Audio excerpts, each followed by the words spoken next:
18 రోజుల పాటుగా జరిగిన కురుక్షేత్ర యుద్ధం. ఈ యుద్ధంలో జరిగిన ప్రతి క్షణం వ్యూహం, ధర్మం, త్యాగంతో నిండిపోయి ఉంటుంది. ఆయుధాలు పోరాడిన ఈ యుద్ధంలో మనసులు కూడా పోరాడాయి. అలాంటి ఒక ఘట్టం ఘటోత్కచుని బలి. మనం ఎంత విన్నా ప్రతిసారి హృదయాన్ని తాకే ఘట్టం. ఈ కథలో మనం ఒక యోధుడి ధైర్యం, తల్లి తనుపు బాధను, ఒక దేవుడి వ్యూహం వెనక దాగి ఉన్న ఈ త్యాగం చూడబోతున్నాం. ఆలస్యం చేయకుండా ఈ వీడియోలోకి వెళ్ళిపోదాం. భీముడు వనవాసంలో ఉన్నప్పుడు హిడింబి అనే రాక్షసిని ప్రేమించి పెళ్లి చేసుకుని తనకు పుట్టిన కుమారుడే ఘటోత్కచుడు. అతడు అర్ధమానవుడు, అర్ధరాక్షసుడు. కానీ అతని హృదయం మాత్రం ధర్మానికి అంకితమైనది. తండ్రి కోసం, పాండవుల కోసం, ధర్మం కోసం అతడు తన శక్తిని చాలా ఉపయోగించుకున్నాడు. ఘటోత్కచుడు చిన్నతనం నుంచి శక్తివంతుడు. రాత్రి వేళల్లో అతడు అధిక శక్తి బయటపడేది. రాక్షసులు మాయలు, మారు రూపాలు, ఆకాశయానం, పెద్దదైన ఆకారం ఇవన్నీ అతని లౌకికమైన శక్తులు.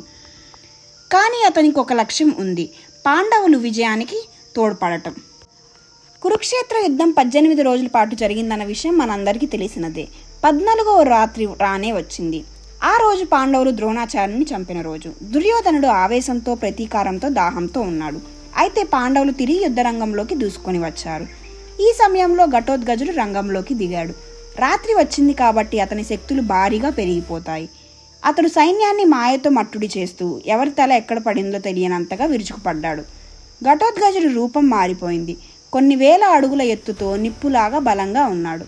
అతడి వీరత్వం చూసి కౌరవుల సైన్యం పారిపోయింది. కర్ణుడు, దుర్యోధనుడు, శకుని, దుశ్శాసనుడు ఎవ్వరూ అతన్ని తట్టుకోలేకపోయారు. ఘటోత్కచుడు ఒక మాయలతో కూడా బ్రహ్మాస్త్రాన్ని వదిలి కర్ణుడిని గాయపరిచాడు కూడా. అందుకే దుర్యోధనుడు తాను భద్రంగా ఉండాలంటూ కర్ణుడు ఏదైనా చేయాల్సిందే అని భావించాడు. కర్ణుని చేతిలో ఒకే ఒక శక్తి ఉంది, వాసవ శక్తి. అదే బ్రహ్మాస్త్రం. ఈ శక్తి కర్ణుడు ఇంద్రుడి నుంచి పొందాడు. కానీ ఒక్కసారి మాత్రమే వాడగలడు. ఈ శక్తి కర్ణుడు ఎంతో కాలంగా అర్జునుని చంపటానికి భద్రంగా ఉంచుకున్నాడు. కానీ ఇప్పుడు దుర్యోధనుడు ఒత్తిడితో కర్ణుడు దాన్ని వదలక తప్పలేదు. ఇక్కడే శ్రీకృష్ణుని వ్యూహం సిద్ధమైనది. శ్రీకృష్ణుడు ఆ శక్తిని ముందే గుర్తించాడు. ఈ శక్తి అర్జునుడిపై ప్రయోగం అయితే పాండవుల భవిష్యత్తే చీకట్లోకి వెళ్తుందని ఆయనకు తెలుసు.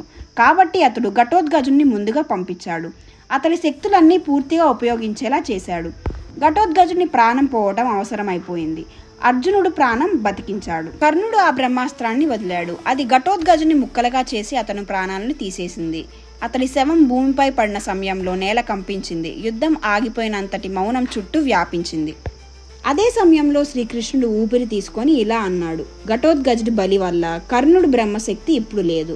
అర్జునుడు సురక్షితంగా ఉన్నాడు. తన వ్యూహం విజయవంతమైనది. కానీ శ్రీకృష్ణుడికి బాధ కలిగింది.